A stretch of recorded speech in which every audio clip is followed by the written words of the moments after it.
esta mañana el análisis político va a estar a cargo de José Valdés, a quien le damos la más cordial bienvenida. José, Natán, gracias. Un gusto saludarte. El gusto es mío y un fiel saludo a toda la gente que siempre está en sintonía de tu programa y siempre está pendiente del acontecer nacional. Un grupito pequeño de la oposición, hoy por hoy se han mantenido firmes, oponiéndose, negándose a dar sus votos, amén de los costos que esto pueda representar. ¿Cómo se puede entender eso, José? Fíjate que voy a contar una pequeña historia. Ajá. En la mitología griega existía un personaje que se llamaba Procusto. Entonces a esto se le conoce como el síndrome de Procusto. Procusto era un personaje que invitaba a los viajeros a su posada. Entonces Procusto acostaba a los viajeros en una cama de hierro para que pudieran descansar, pero cuando estos descansaban y dormían, si el viajero era más largo que la cama, le cortaba las piernas. Y si el viajero era más corto que la cama, los estiraba. Entonces, el síndrome de Procusto se relaciona con estas personas que en su visión miope, las cosas no encajan en la visión que ellos tienen. Entonces tratan de cortarte las piernas o tratan de estirarte a forma de que todo o la realidad que ellos perciben se acople a como ellos creen que es la visión, a costa de cortarte las piernas o de estirarte y matarte prácticamente. Entonces a ellos no les importan las consecuencias de sus comentarios. Lo que les interesa es que los comentarios quepan dentro de la visión miope que ellos tienen de nuestra sociedad. Entonces, este síndrome también se relaciona con las personas que no pueden ver las virtudes en las demás personas. Entonces, ven que ahora sí se ha solucionado el problema de la delincuencia. En una gran medida, quizás podemos hablar de un 97, 98, 99%, pero ellos insisten en que no. Ellos insisten en que hay algo detrás de eso. Claro, si es que ellos lo hicieron de esa forma. Y yo lo he dicho muchas veces, acá la clase política, la vieja clase política y la nueva clase política arcaica alineada a la vieja clase política, siempre ha tenido el pensamiento de que la política es un método. Hay formas y manuales con las que se hace la política y la política debe ser sucia y la política debe ser banal y la política debe de tener estos elementos de desprestigiar al otro en lugar de ponerte a trabajar. Pero la política realmente en su base más pura trata de cómo nos organizamos para convivir como sociedad. Pero ellos solamente buscan esa crítica porque es lo que dicta el manual. Hagamos un ejercicio mental. Es que ese es el argumento. Cuando me dijiste, vamos a algo más complejo, pero bueno.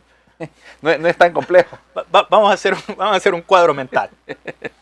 En un lado pone la tregua entre pandillas de Mauricio Funes y de Sánchez Serén. Sí, sí. Y al otro pone la supuesto pacto, de lo que hablan en este gobierno. Entonces pones en el primer cuadro donde aparece el FMLN, Mauricio Funes y Sánchez Serén, que a los pandilleros los contrataban en el Ministerio de Obras Públicas. Eso va en el cuadro de Sánchez Serén y Mauricio Funes, en los gobiernos del FMLN. Los pandilleros los contrataban en el Ministerio de Obras Públicas. Ahí están los videos, donde en la campanera era casi que el 50-60% de los trabajadores eran pandilleros. Ahí están los videos, los pueden buscar. No me estoy inventando nada. 2, hubo un programa de ayuda de Estados Unidos para darle a la población que no tenía trabajo, o que no tenía estudios, o que no estaba estudiando, $100 al mes, para que pudiera iniciar un pequeño negocio, o para que hiciera algo productivo de su vida. Esos $100 iban a parar a pandilleros. Eso también va dentro del cuadro del FMLN. De Funes y Sánchez Serén. Y es el que suspendió la Aponte después, ¿verdad? Exacto. Porque le daban $100. Ahí están los videos, los pueden corroborar. Habían un sinfín de fiestas. Todos hemos visto los videos. La depravación que existía dentro de los centros penales. Hemos visto que tenían videojuegos. Vimos que tenían televisores. Vimos que tenían ventiladores. Vimos que tenían internet. Vimos que tenían privilegios dentro de centros penales. Eso va dentro del cuadro de la tregua de Sánchez Serén y Mauricio Funes, del FMLN. La señal de internet y de los teléfonos no estaba bloqueada en los centros penales. La extorsión se leía desde ahí. tenían dinero, los mismos pandilleros, dentro de los centros penales para poder cobrar, para poder llamar. Tenían hasta 1 hora, 2 horas, a veces hasta más, para poder llamar y extorsionar, hacer todo lo que necesitaban hacer y organizar a la pandilla dentro de los centros penales. Eso va dentro del cuadro del FMLN, Sánchez Serén y Mauricio Funes. Y la lista, vamos a acabar el programa aquí con eso, entonces no va a continuar tanto. Sí. Acá, en el otro cuadro, en la otra tregua y en el otro pacto entre pandillas, tenés más de 60,000 pandilleros presos. Un centro penal de máxima seguridad, el más seguro y el más estricto a nivel latinoamericano. Tenés control total de los centros penales donde no hay internet, no hay señal de teléfonos, no hay ilícitos. En algunos casos extremos, debido siempre para los pandilleros, no hay visitas. Bueno, aquí habría que poner también visitas íntimas en el otro cuadro. Y siempre en el cuadro de acá hemos visto la fotografía pues, de las esposas, y de cómo es el trato dentro de los centros penales para los pandilleros específicamente. Dentro de este cuadro, tenés que, pues, ya no están cobrando extorsión, ya no los ves en la calle como los veías antes en las esquinas. Has eliminado un sinfín de grafitis. Estás prácticamente, y bueno, y se dio una ley para eliminar cualquier mensaje, cualquier grafiti, cualquier texto, cualquier noción que hubiesen de pandilleros en este país. Eso lo agregás en este cuadro del pacto. Entonces, si vos haces una balanza entre estos cuadros, una balanza racional y real, no lógica, ideológica como hace la oposición, no sé cuál es el mejor trato para los pandilleros. O sea, ¿cuál sería más beneficioso para ellos? ¿El actual, según la oposición, o el que tenía con Mauricio Funes, el FMLN y Sánchez Serén? Fíjate que de hecho Human Rights Watch, uno de sus funcionarios, salía en un reportaje en defensa de Estados Unidos, porque del enorme número de tratados internacionales sobre derechos humanos, son pocos los que ha firmado Estados Unidos, bajo el argumento de su soberanía, bajo el argumento de que las mismas leyes que ya tiene Estados Unidos son suficientes para proteger los derechos humanos de la población. Sin embargo, la mayoría de tratados internacionales sobre derechos humanos no han sido firmados por Estados Unidos. Son muy pocos los que han firmado ellos. Entonces,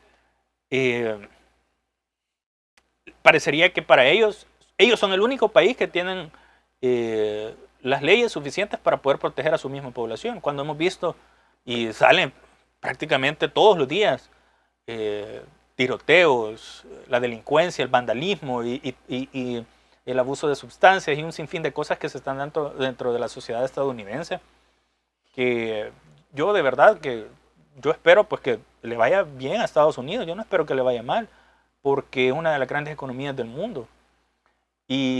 Pero los últimos gobiernos que han estado gobernando acá en Estados Unidos, y hablo prácticamente desde décadas atrás, no hablo de los últimos 2, últimos 3, últimos 4, sino que desde hace varias décadas han traído a la nación en un decaimiento bastante grande. Es terrible, pues, pero organizaciones como Human Rights Watch salen al paso a defender a Estados Unidos, que no ha firmado la enorme mayoría de tratados internacionales sobre derechos humanos, pero cuando se trata de un país como El Salvador, que de hecho nosotros no exportamos petróleo como sí exporta Ecuador, ¿verdad? Y hemos visto que la noción del condenamiento de que acabaron con la Asamblea Legislativa en Ecuador ha sido menor. De hecho, vimos al vocero del Departamento de Estado de Estados Unidos decir que las relaciones con Ecuador se mantenían fuertes y sólidas, incluso después de que acabaran con la Asamblea Legislativa de Ecuador. Pero pues el principal producto de exportación de Ecuador a Estados Unidos es el petróleo. Nosotros lastimosamente no exportamos petróleo a Estados Unidos, pues. Entonces, es cínico el hecho de que venga alguien de Human Rights Watch y decir, bueno, nosotros nos solidarizamos. Es que es fácil decirlo, pues, nos solidarizamos con la pérdida de este efectivo de seguridad. Pero es que su solidaridad ni nos sirve ahora, ni anteriormente se solidarizaba cuando mataban prácticamente 26 policías y 13 militares en los primeros 3, 4, 5 meses de un año. Eso sucedió en 2015. Entonces prácticamente nuestras fuerzas de seguridad eran asesinadas a sangre fría por los pandilleros. Y en ese momento, ¿dónde estaban ellos? En ningún lado. Esto es parte, obviamente, de lo mismo que te mencionaba sobre el tema jurídico. Es esa enorme hipocresía internacional que existe al respecto. En este punto, ya estas personas pues deberían de ponerse de acuerdo. Yo creo que lo van a hacer al final. Creo que van a sacar la tarea. Lo que sí esperaría pues es que no se vayan a prestar por el mismo hecho de que han sido electos por la Asamblea Legislativa anterior. No se vayan a prestar a ningún tipo de juego pues en contubernio con la comunidad internacional. Porque pues ¿puede existir algo de eso? Una elección, de todo puede existir en este momento, Natán. Estamos a meses, o sea, estamos a menos de un año para que se den las elecciones, pero yo siempre comparo el proceso electoral como una pinza, que conforme se va acercando el tiempo, pues la pinza va cerrando, va cerrando, va cerrando y va cortando. Y las cosas pues se van acomodando y la pinza pues no se detiene, que es el tiempo. Entonces, muchísimas cosas pueden llegar a pasar en este periodo y faltan las internas de los partidos, viene la precampaña, luego viene la campaña y ya pues finalmente el periodo de las elecciones como tal. Entonces, yo de verdad esperaría que la gente del Tribunal Supremo Electoral se ponga de acuerdo y termine haciendo la tarea. Como te repito, únicamente espero que no se vayan a prestar a querer hacer algo, ¿verdad? Para poder viciar el tema de las elecciones. Pero eso sería delicado. Estás hablando de una especie de conspiración en donde entes externos internacionales pudiesen... Eso siempre ha existido en el país, Natán. O sea, la OEA no vino con el tema de la tregua, pues. Eliminaron de un plumazo a cambio democrático en medio de las elecciones, etcétera. Pero, te soy honesto, si notas, tenés un elemento impuesto aún por la asamblea anterior, que es el Tribunal Supremo Electoral actual, y te das cuenta que estos vestigios que aún quedan de los gobiernos anteriores y de quienes nos gobernaron anteriormente son los que traen desestabilización al país como tal. Yo te soy honesto, yo no quisiera pensar en que ellos se van a prestar para algo como eso. Como te repito, de verdad espero que se pongan de acuerdo y que logren sacar la tarea sin ningún problema. Espero pues que definitivamente lo hagan. No puedo decir plenamente que confío en que lo van a hacer, pero espero que lo hagan. Porque si no, volvemos otra vez a estos temas que necesitamos todavía cambiar muchas cosas en el país. Porque no podemos estar nosotros con esta inestabilidad jurídica creada por ellos mismos. Mira, yo de verdad que quiero aprovechar para incentivar a los salvadoreños que están en el exterior y que quieran votar, que no hagamos como el Tribunal Supremo Electoral. Y nosotros sí prevengamos cualquier cosa que pueda suceder. Yo particularmente me prepararía y velaría por votar de cualquier forma. Y dependiendo como veamos que se va cerrando esta pinza y las cosas van avanzando, saber cuál va a ser la mejor forma para votar. Pero no dejar de votar. Esto es lo importante. Yo no me voy a atener a lo que el Tribunal Supremo Electoral al final del día diga, si lo va a hacer o no lo va a hacer o cómo lo va a hacer. Pero yo como salvadoreño, comprometido con mi país, debo de comprometerme también para buscar la mejor forma para poder votar. Yo sé que el organismo pues, es el que se debería de encargar de facilitarnos esta labor, pero no cometamos este error que está cometiendo el Tribunal Supremo Electoral en este momento, que no previno todos estos inconvenientes que ahora está teniendo. Entonces, para eso, veamos cuál va a ser la mejor forma y de qué forma nos conviene a nosotros y de qué forma se nos facilita a nosotros para poder votar y darle continuidad a este proceso que es sumamente importante. Salgamos adelante del Tribunal Supremo Electoral porque si nos atendemos al trabajo que van a hacer ellos y por lo que estamos viendo, va a quedar estancado el país. Pues. Sí, el pueblo le toca elegir, pero al Tribunal Supremo le toca inscribir. Claro. Entonces, la gente, fíjate que yo estaba escuchando a la gente, puchi, que cuando venga la inscripción de la candidatura del presidente Bukele, dicen qué va a pasar, ¿verdad? Sí. Porque les toca firmar, pues. Claro, no, pero de hecho, eso, ya hubo postura al respecto, de hecho, del Tribunal Supremo Electoral. No, claro, sí, no, ellos lo han dicho que las resoluciones se cumplen, claro. Pero como vos sabés que del dicho al hecho hay mucho trecho, ¿verdad? Mira, lo que sucede es que ya no te estás metiendo en el proceso electoral como tal, sino en un proceso democrático. Porque una cosa es más grave. Exacto. Una cosa es el proceso electoral en el que vos planificás y le decís a la gente dónde va a votar, cómo va a ser, vas a hacer la logística de cómo vas a distribuir las papeletas, imprimirlas, etcétera, todo lo demás.